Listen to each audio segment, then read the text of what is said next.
We are going to speak Lithuanian, but we will have speakers who will speak English. Good afternoon. It's great to see you in this hall and in this discussion, and we expect that it will be very interesting because we prepared impressive speakers. I'm Rasa Bagnonienė, partner at Market Smart, and I'm glad to moderate this discussion. We will speak about food security in the face of crisis. Let's use the word crisis because there are a lot of dramas in geopolitics. We have to speak about preparation, and this is the first time we meet to discuss this issue from different points of view. We will see what horizons we have ahead of us, what we should do, and what the role of food industry is. No matter what crises are, in order to withstand them, people have to eat, and we have to prepare for it so that we know what we should do. So I'm glad to introduce the panelists who will participate in sharing of insights on the topic. First of all, I would like to introduce Dirk Jacobs, the Director General of Food Drink Europe,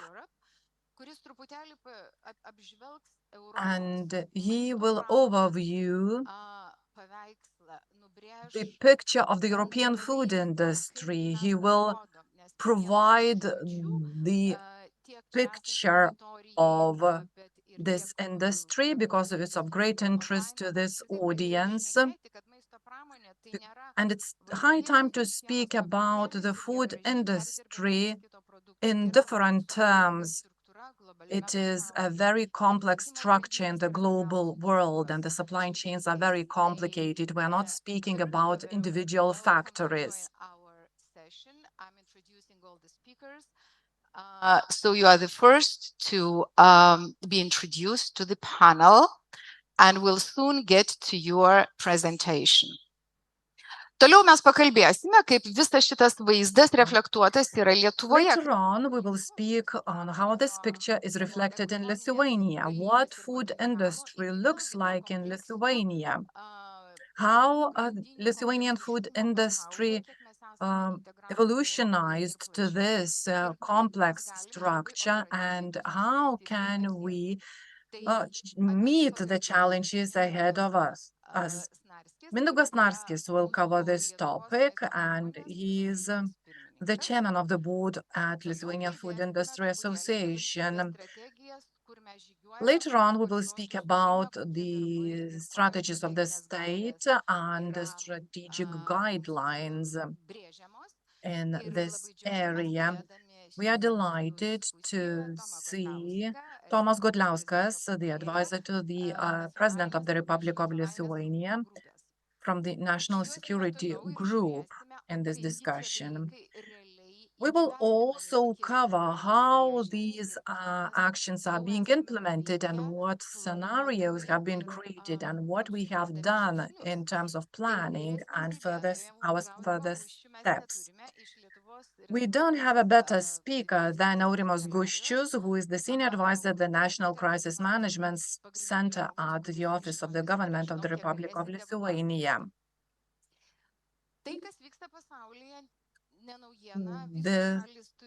We are all aware about the developments all over the world. Different countries are preparing for the challenges ahead of us, and it will be very interesting to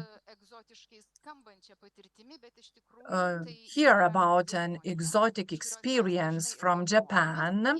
We often learn things from Japan, and Kristina Mineikienė, an agricultural attaché to Japan, has connected to us remotely, directly from Tokyo. And we will share the insights, and we will see whether we are lagging behind or maybe we are making progress hand in hand. Natural calamities and different crises struck at different points all over the globe, and I believe it's very practical to see what's happening on the other side of the globe. And finally, We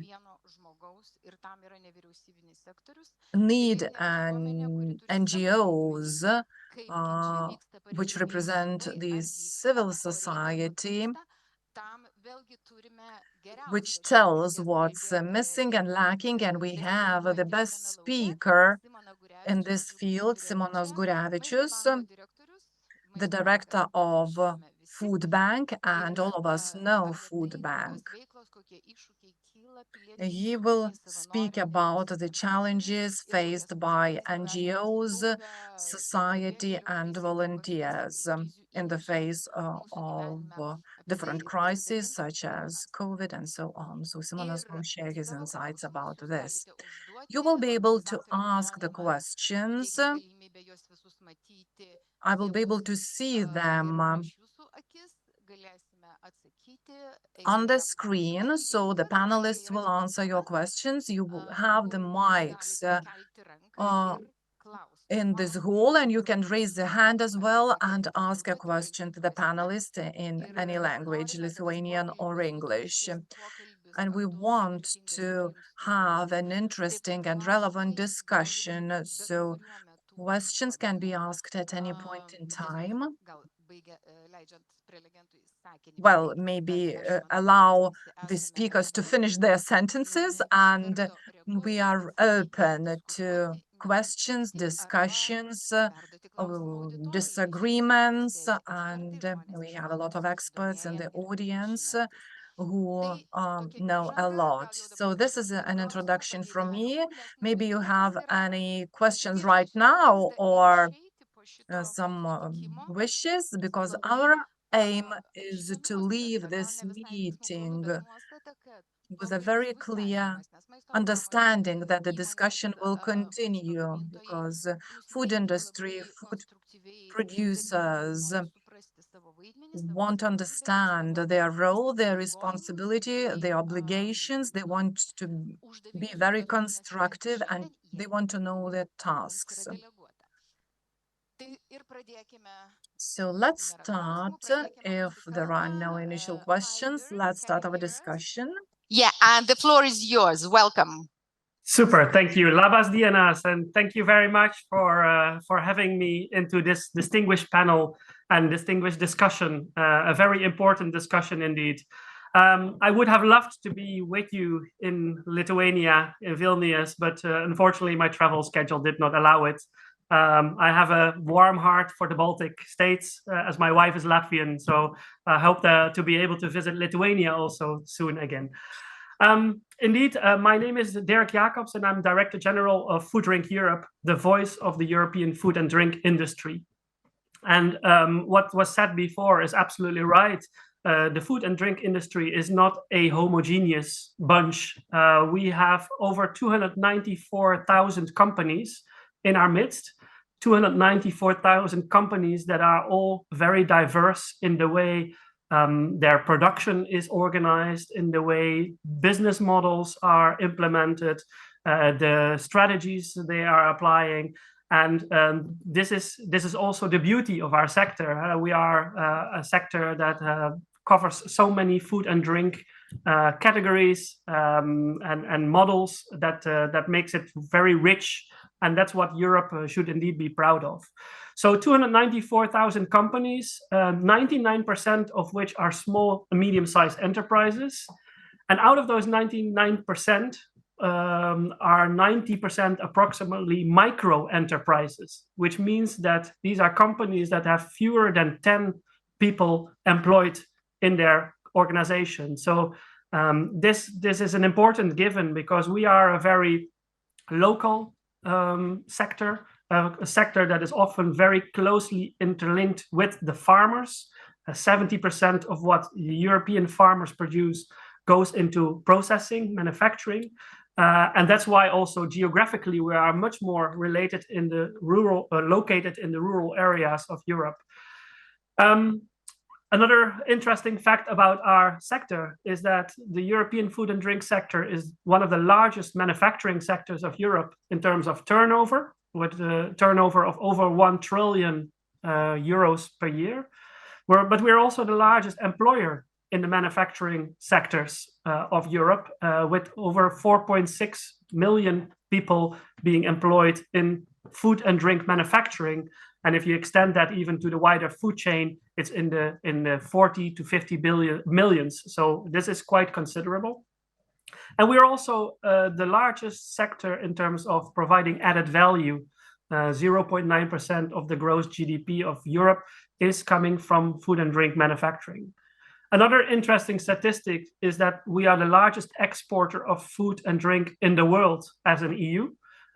So that makes us also an important player on the global stage. And indeed, there is a lot of interlinkage of companies, of supply chains, of streams that are that make our interesting industry also rather complex. And we've seen that when we were confronted with the discussions on Brexit, where borders and controls were put in place and sort of leading to additional costs for industry, where you have, for instance, the example of a Baileys, the liquor cream that travels between Northern Ireland and Ireland 6 times before it is turned into the final product. So if 6 times you're confronted with additional charges and costs because of customs inspections and so forth, you can imagine the challenge. But we've also seen those challenges when we were confronted with the COVID pandemic, when we have been confronted with the ongoing war in Ukraine, when we are dealing with energy crisis. It's always that food and food production is center stage. And there are 3 different impacts that I think you can identify. One is the impact on supply and on inputs. We've seen how vulnerable we've been when agricultural raw materials and prices have jumped considerably, how vulnerable we still are if harvests do not go right, and how that impacts the production along the chain. So think, for instance, about French mustard. Last year, the harvest of mustard seeds in the east of Europe, but also in Canada, has not gone according to plan. And this year, we're faced with shortages of mustard seeds that are used for the production of mustard, French mustard in particular. So this shows the vulnerability on the input side, but it's also about energy. In Europe, we face a competitive disadvantage, also partly due to the Russian invasion in Ukraine, in terms of energy. And like energy availability, but also the price of energy, the cost of energy has skyrocketed and is still not back to the levels that we were confronted with before the pandemic. Things like packaging is another one where prices of containers and so forth have gone up considerably, where also the availability has been a huge issue. So this has been a huge section of impact, no matter the kind of crisis that you've been talking about, whether you're talking about geopolitical crisis or health pandemic crisis and so forth. This input side is a vulnerability. A second element is around markets. When the COVID pandemic happened, we lost markets in the HoReCa sector, for instance, the hospitality sector, the bars, restaurants that worked for a while, exports into other, like sort of premium exports into other countries that had closed the borders and so forth. So that also has put a lot of challenges. And we've seen the same when, of course, when the war in Ukraine started, in terms of availability of the raw materials again, sunflower oil coming from Ukraine, for instance, that where companies had to switch. And a third element, and I should say maybe also there that countries' first reaction in many instances has been to impose export bans or export restrictions, which has actually made things worse. So an open market is crucial in order to preserve supply chain production and so forth. And the third element, sometimes a bit overlooked, is labor, people. So we were confronted during the pandemic with the fact that workers in the factories could not move from one country to another. They couldn't go to their factories. And in fact, we're seeing now the same even in Israel and Gaza, where some people that are living on the West Bank are not able to enter to their work because they are stuck. So these are the kind of vulnerabilities that are affecting our food production, and we have to think about what can we do to build preparedness and resilience of food production moving forward. Now, coming to that, there are, in our view, two different strands of action that are needed. There is short-term measures that are needed. We've for instance, as a food industry, need flexibility to switch very quickly our sourcing in case of disruption of our supply chains.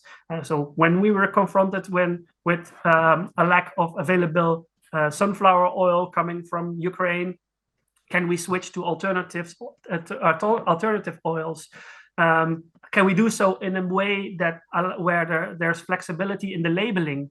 So that we don't need to change the packaging and create waste and all of that. So there are some short-term measures that are needed, both in terms of the policy, but also in terms of the financial support, particularly for the small companies I was talking about. So all these recovery reliefs, all these temporary state aid funds that have been imposed also by the EU, that is something that needs to be structurally ingrained in policy. But even more importantly, knowing that we are going to be confronted with crisis in the next years or in the next decades, we now need to also focus on the medium to long-term building of resilience and sustainability of our food systems. And we believe that that is, on the one hand, a matter of diversification. So we cannot all produce exactly the same, and we should not. We should diversify crops. We should diversify our business models. We should diversify trade, because also trade has an important role to play, but we cannot just only do trade with a few countries and that's it. So there's a diversification strategy that is absolutely needed. But there's also the need for investment. And it's with also the EU elections in mind that we, as Food Drink Europe, have been calling for a food investment and resilience plan, something that helps to accelerate the green transition and make it such a transition that it is not only a sustainable transition, but also a competitive and a resilience transition. So allowing companies with investment capacity to invest in greening the supply chains and making supply chains stronger. So this food investment and resilience plans has 5 different elements, where one aspect is investment, and we estimate that we need approximately 50 billion euro per year only to transition to sustainable agriculture. So that cannot only be covered by the Common Agricultural Policy. We need to find all other streams for that. Secondly, we need innovation. We need to do much better as Europe, the European Union, to speed up innovation. And if you compare ourselves to the US or to China or India, they are much faster in allowing access to innovation also in the food space. So we need to step that up. Thirdly, we need better security of supply and trade. So we need to have a proactive trade agenda, sign free trade agreements with countries that are reliable, that share our values, that we can work with to avoid that we are confronted with shortages in the future. Fourthly, we need to have better regulation. We are seeing a fragmentation of the single market of the European Union, which is in fact going against building resilience and being prepared for crisis. And in fact, all the crises were resolved, all the crisis measures that the EU took, like the green lanes, the solidarity lanes, and all of that, are coming back to the single market. So the single market is absolutely crucial. And then lastly, we need better governance. We still see a lot of, also in the regulatory side, a lot of incoherence and inconsistency between different policies that are making it very difficult to really be prepared for the future. So we hope that this idea of a food investment and resilience plan, which you can also find on our website, will be carried forward. We have the EU elections coming up in June 2024. So I would also like to thank the Lithuanian Food Industry Association for having this debate. But also there's now a momentum to build a much more systemic approach to crisis preparedness and resilience for the food and drink industry. So let's take that moment, and I hope that we can have a good conversation on this basis. Thank you. Thank you, Dirk. Jo, dalykų tikrai yra nemažai, vien 5 punktus suprasti ir juos Well, a lot has been said, and it's very difficult to transform the whole sector from regulation, and we would have to organize a separate conference on that. And Mindaugas, what does Lithuania look like in this whole picture? How much can we take from the presentation by Mr. Dirk? Could you briefly introduce, you know what Lithuanian food industry is, you probably know all the Lithuanian products and brands. So thank you, Dirk, for this European perspective. I was very interested by the figures you've presented. So if we were to consider the Lithuanian food industry and as an integral part of the European food industry, we believe that the Lithuanian food industry, just like on a European level, is major employer. We employ over 40,000 people. That's the latest figures. We have around 1,000 companies working in the industry. That figure is rather stable, but we have to consider one thing. The food industry is a large employer. In Lithuania, we have a lot of small settlements, small towns, and a lot of the times the food industry is the major employer, sometimes even the only employer in smaller areas like this. Our latest figures show that the turnover of the food industry was around 55.5 million billion of I don't want to underestimate anyone, but I think that the Lithuanian government focuses too much on the laser industry. That's the buzzword right now, though in my opinion the food industry is more significant. So the government talks about the lasers, optics, and things like that. But in this area employs only 6,000 people compared to the 40,000 employed by the food industry. When it comes to added value, they create only 2 billion compared to our 5.5 billion. So I believe that the food industry is 4 times larger than the lasers industry here in Lithuania. Another thing is, when it comes to the Lithuanian food industry, we diversify. We've diversified our trade. We've moved away from the markets that we don't see the potential working with.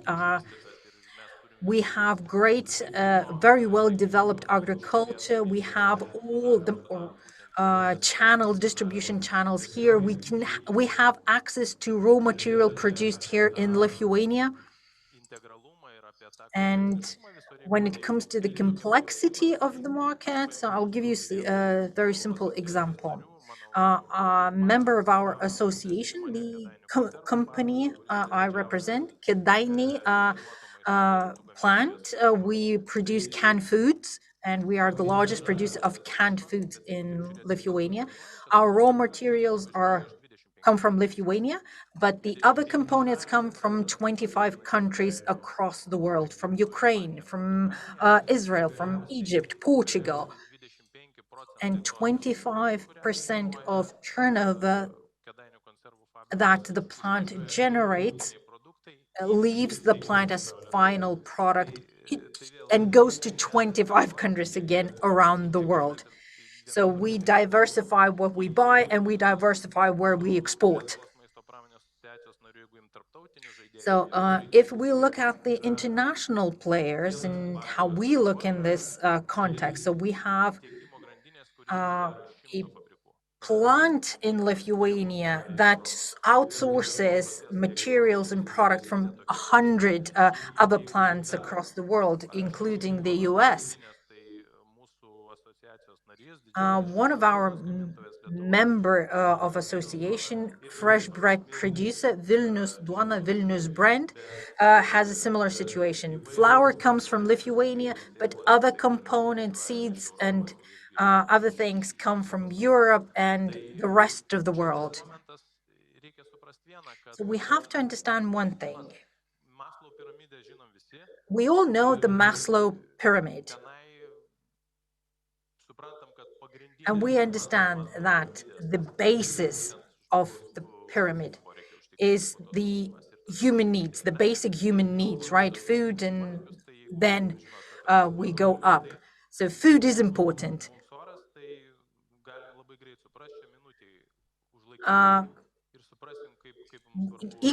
Food is equally important as air. Let's try to survive without air. That's impossible. The same goes for food. You can have this challenge. Stop eating for one day, and you'll see pretty quickly what it means to be without food.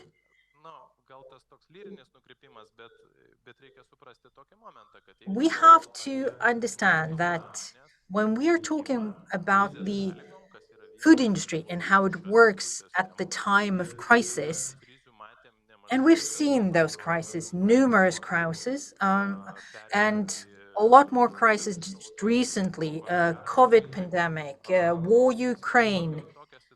Imagine a situation, hopefully this never happens, but imagine a situation that we have mobilization in Lithuania. Some people move away, abroad, other people are conscripted. So will we have enough people to produce food? Another example, and I talked with a colleague of mine from Kėdainiai plant. We have solar panels on the roof. We generate 25% of our electricity needs. But let's imagine there is no grid. The grid doesn't work, and these solar panels will not meet our needs.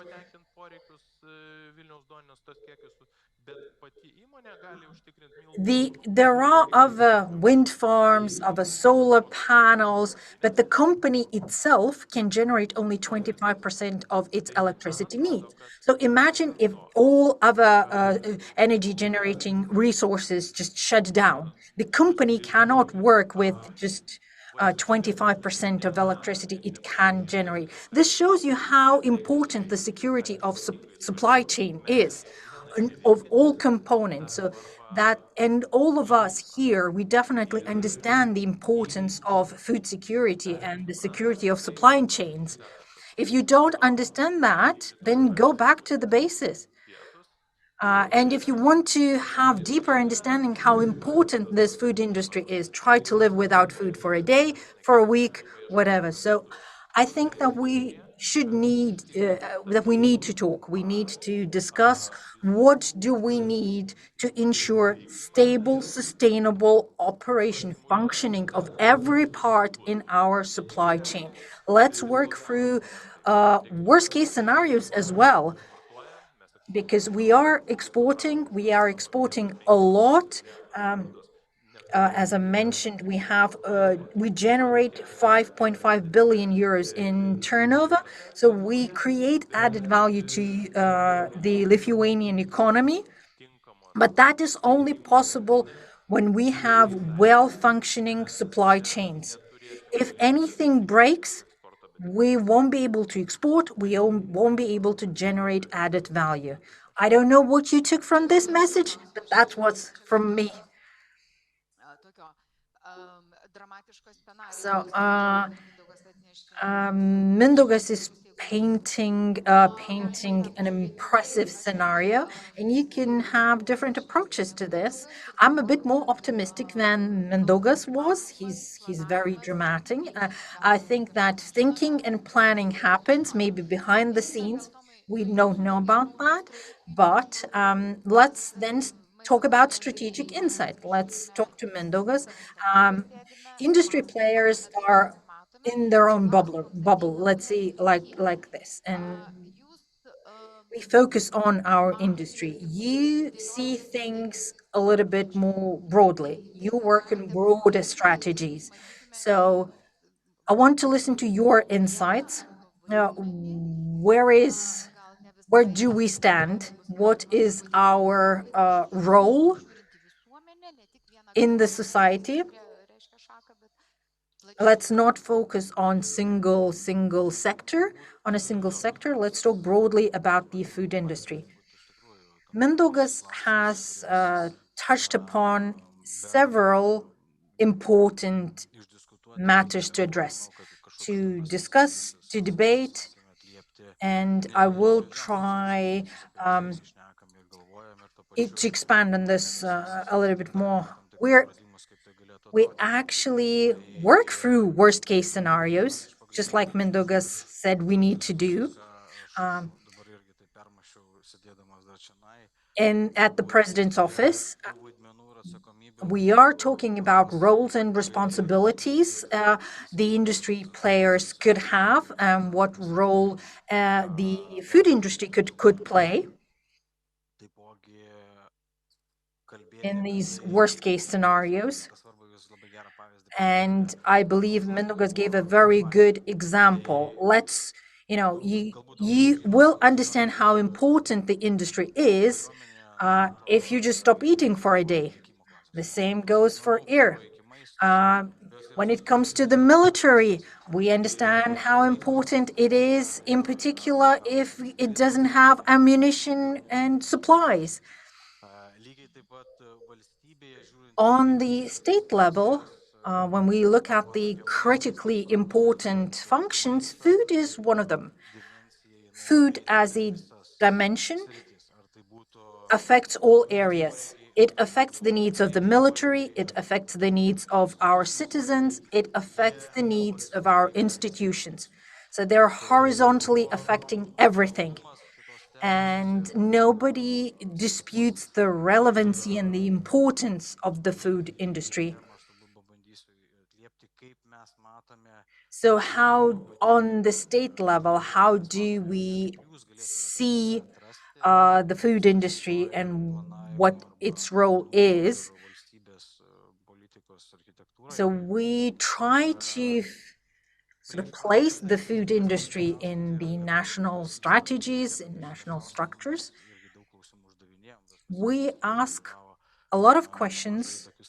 We put those questions to stakeholders, and we have strategic discussions with stakeholders. And actually, we had these discussions just recently. We do talk about the need for the food industry, and not just industry. We don't limit ourselves to the food industry. Obviously, we're talking about healthcare sector, about the raw materials, because everything is interconnected. In all of these discussions, we wanted to understand what do you need, when do you need, how do you need it. All of these questions are really important, and on a state level, we have to answer them all. And for that, you need to have a clear understanding how things work.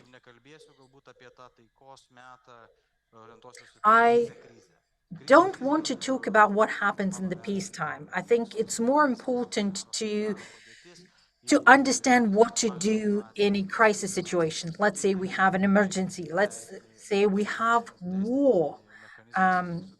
What do we do then? Obviously, even in crisis time, supply chains have to work, right? People have to work. People have to eat. But when and if a war breaks out, there are certain things to consider. We have a recently adopted national defense plan. That plan will encourage our institutions, and hopefully it will encourage our industry, encourage our general population, and encourage them to reflect what their role is, in particular in the context on national defense. How do we contribute as industry players, as citizens? The State Defense Board has adopted this plan, National Defense Plan. It's public. You can access it on the board's website. And in that plan, you have certain tasks that are placed horizontally. And these tasks relate to critically important functions to the state. Functions that would have to work if a country faces a crisis. In these tasks, we try to respond to these critical needs of the state. So the principle we followed was every organization, and that includes the food industry, voluntary organizations, NGOs, they have to find their own place in the defense plan. They have to find their place in relation to these state functions. So briefly,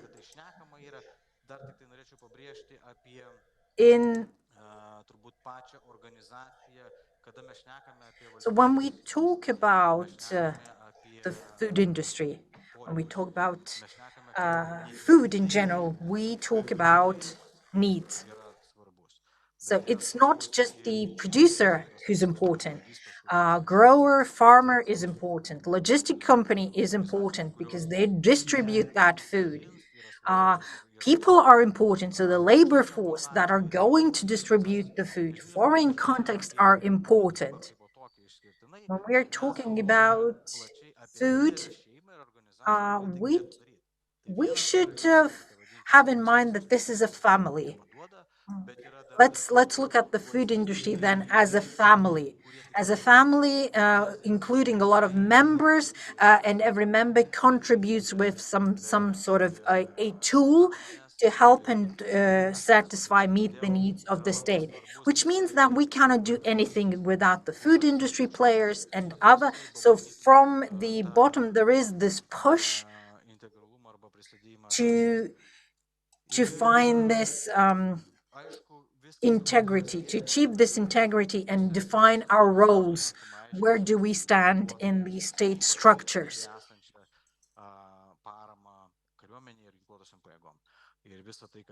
And obviously, everything is being considered in the context of military and our defense capabilities, but it also affects the food industry. So what are we going to do? It's very important when discussing national crisis. Education is important. Education on the top level is important. Education of managers, education of industry players, of sectors. Understanding what each sector will have to do is key. And if we face a crisis, there will be numerous issues, problems to address. The pandemic situation, COVID-19 situation, has shown us that.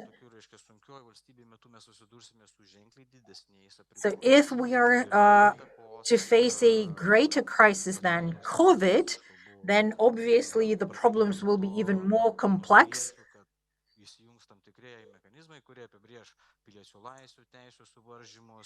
And every complex crisis, war, would mean restrictions on the general population, will mean restriction of movement, which also means that the industry will be restricted in the way it operates. So everything is linked. That is why during peacetime, we have to consider and plan in advance for these things. And it's important to bring the industry, non-governmental organizations, policymakers together to sit at a table and discuss how they cooperate and how they interact and how supporting each other would look like. So organization, when it looks at its own structures, organization also now has to take into account the fact that it would need to contribute in a crisis situation. It needs to consider in its own policies how it intends to do that, and therefore it's important for the industry players to look at their supply chains to see what they get from where, how does organization secure its supply chains. So there is a lot of work to do, and there were a lot of remarks about external players. So we have to understand, or sort of to evaluate, assess how much we can rely on ourselves, to assess how much we are dependent on external suppliers. And it's important to do that for strategic reasons. So if you have any red flags as an organization, if there are some gaps in your security, in your supply chains, you should take action to sort of minimize possible risks, to prevent a scenario where you have to completely shut down. Let's say you have to shut down your plant simply because you don't have metal to produce cans, probably. We want to avoid situations where you have raw material, we have the product, but you probably don't have the packaging material where to put that product. So all these things have to be considered, in particular in war-like situations, in crisis situations. So the idea is, if you introduce certain restrictions because of a crisis, everyone has to understand what to do. And if we are talking about a possibility of a war, there will be labor shortages, there will be restrictions of meeting your relatives, meeting your children, maybe. And as an organization, as a food industry player, you have to think about simple things like, where do I get my workers from? And organization needs to think about this in advance. And let's assume that in the National Defense Plan, you are assigned as an organization a certain role. You will have to produce something to meet the needs of the state. You obviously, as an organization, have to consider in advice, where do you get your people? How do you get your people to the place of work? To make sure that the functions you're supposed to do are continuing. You have to have people who lift things, who unload products, unload goods. So, as an organization, you have to take into consideration whether you'll have the labor force needed in a war situation. Another thing is material resources. Again, an organization has to consider how much of them it needs to meet the needs of the state, because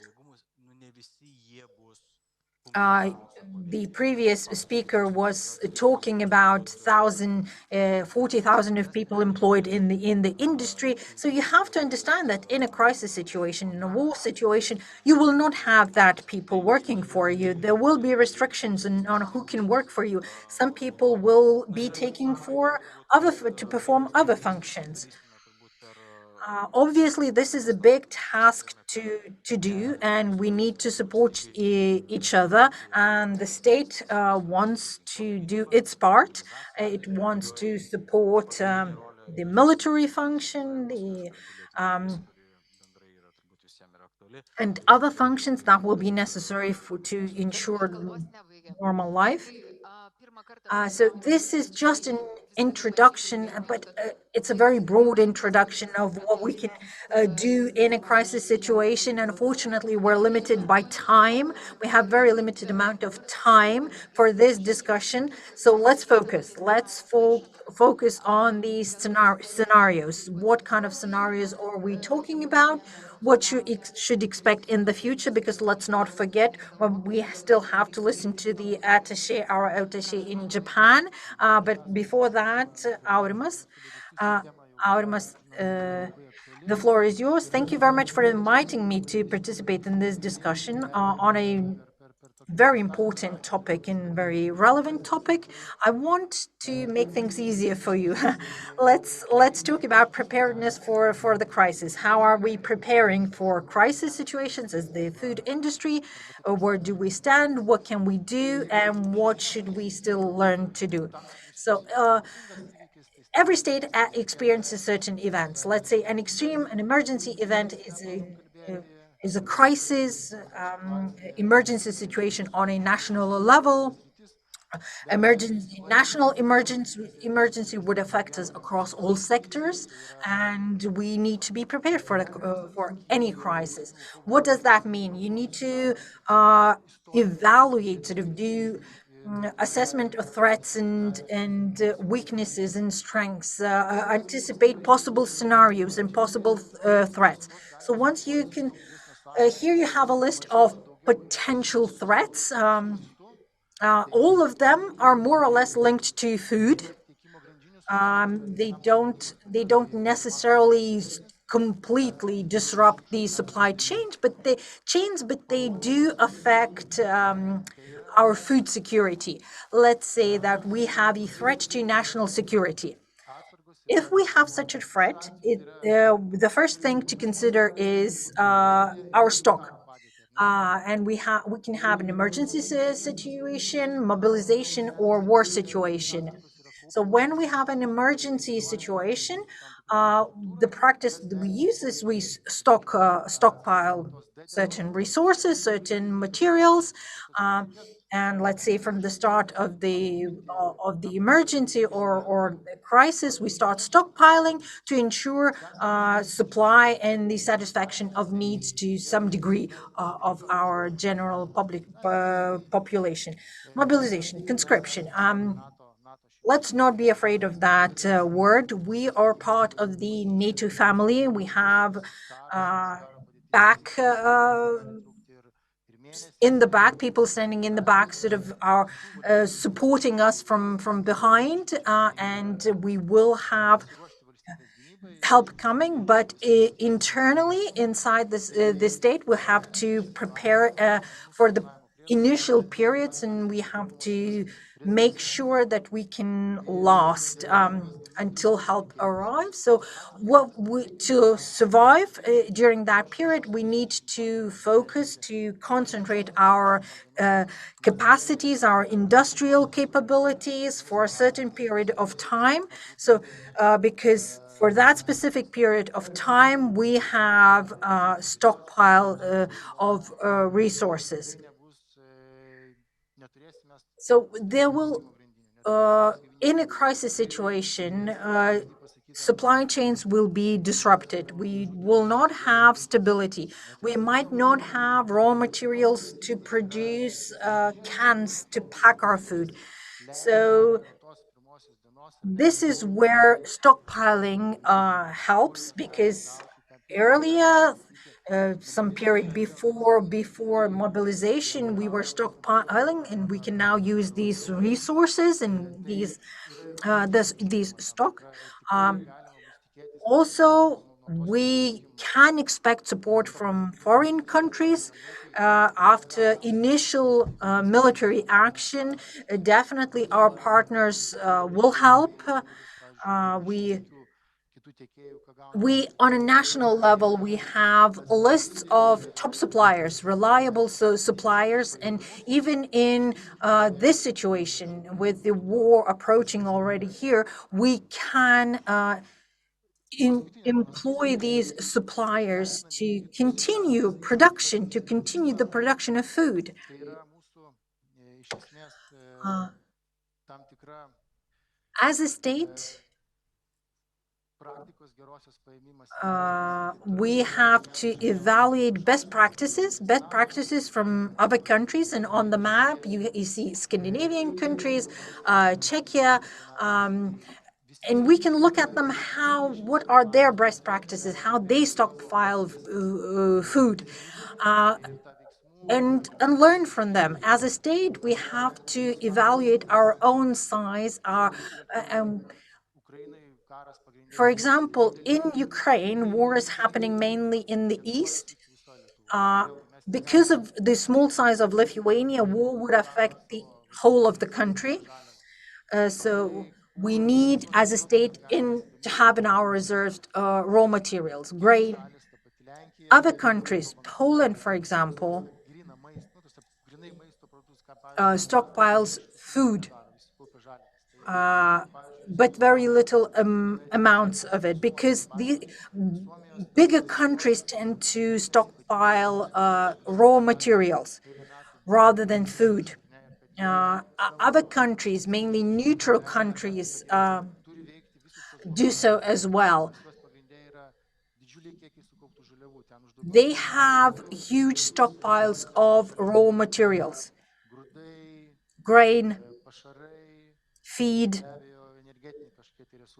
some energy resources, and they keep on stockpiling on these raw materials. The other thing to consider is legal regulation. The UK, the Netherlands have pieces of legislation that clearly set out what to do in case of war, and that you move in a war situation, you move from exporting to meeting the domestic needs. And that's dependent on how much a country can produce internally, domestically. And that's the same thing we do. We try to assess what we can import, what we can produce ourselves. We also have to consider whether our neighboring countries will be of support to us. Will there be any chance to import food or raw materials from our neighbors? For example, if there is war, it is most likely that Latvia and Estonia, two neighboring countries that are very small as well, would probably not be those channels where we can import food from. So what you have to do in the food industry, to look at your context, to look at your historical circumstances, and that's exactly what we're doing. We're going around to countries in Europe, learning from their best practices. We're looking at three scenarios: emergency, mobilization, and war. And we try to prepare for these three scenarios. Mindaugas mentioned the labor force, what happens during mobilization, and that if there is mobilization, the food industry will not have enough labor force to produce enough food. So mobilization will affect human resources, and that's why organizations have to look at the functions inside that are critical to them, so that they have people for those critical functions. Thank you. But I don't think you mentioned that you were visiting European countries, but not Japan. You've never been to Japan. No, we didn't go to Japan to look at their best practices. So question number one now, a key question. What our attaché from Japan can tell us, how discussions are progressing. Thank you very much for this possibility to speak and listen to a very interesting situation about the current situation. When I was listening to this discussion, I found a lot of similarities with Japan because Japan is also making attempts to coordinate with the international community and to make its internal resources most efficiently. In the recent years, and the pandemic and the war in Ukraine unveiled these vulnerabilities in the global supply chains, and they are subject to several factors.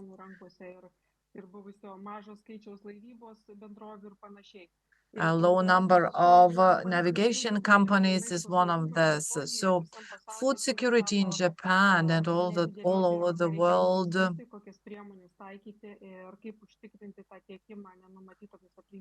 led to the discussions about the preparation for unforeseen circumstances. Japan is the second global food importer, and it's fully reliable on agricultural produce.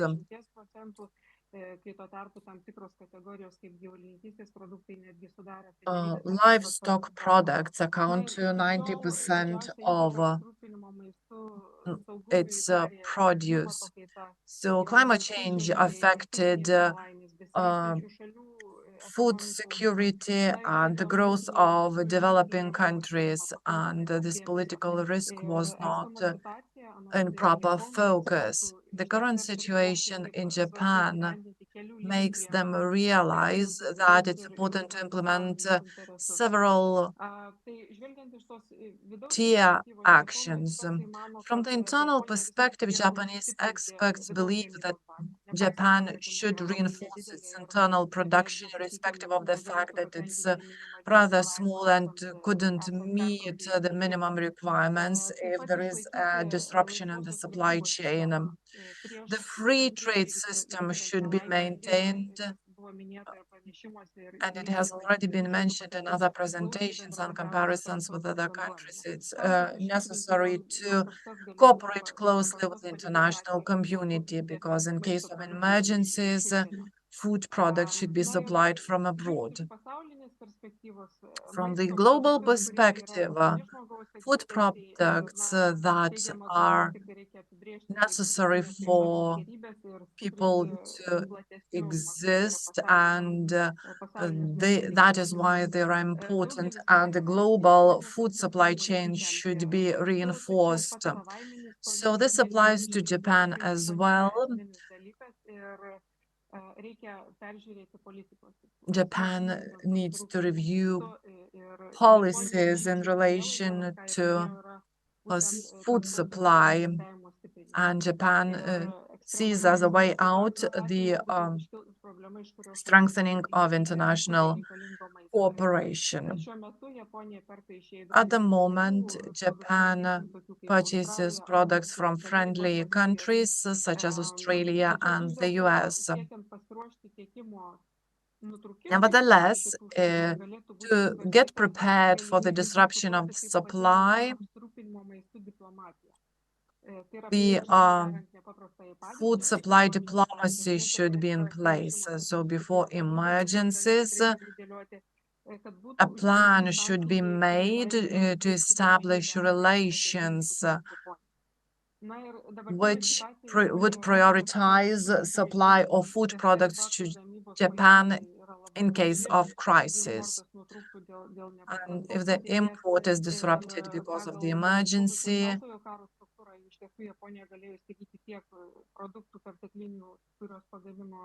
the Japan should be able to buy excess products produced by other countries. This was the case in the Cold War era.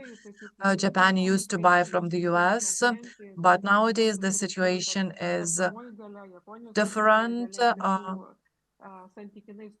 and Japan's purchasing power relatively reduced.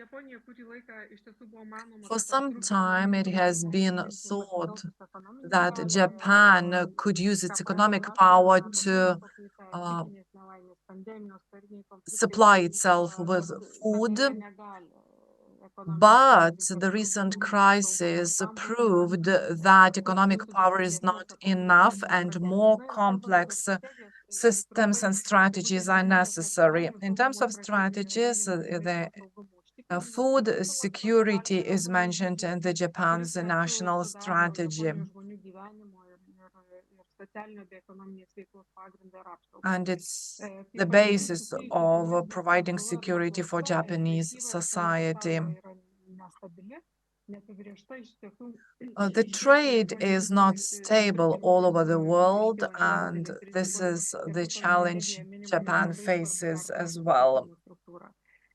So the supply structure should be reviewed, and the Japanese food policy is based on internal production and increasing its capabilities. A year ago, in December, the Agricultural Ministry of Japan formulated a new strategy for food security, and it focuses a lot on local agricultural products, their production from local resources, which are largely dependent on external markets.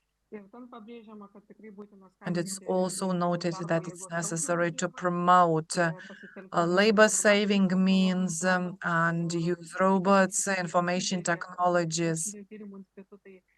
And it's hoped that information technology companies, scientific institutes will cooperate and will speed up introduction of innovations. And the strategy of the Agricultural Ministry involves innovations by 2050.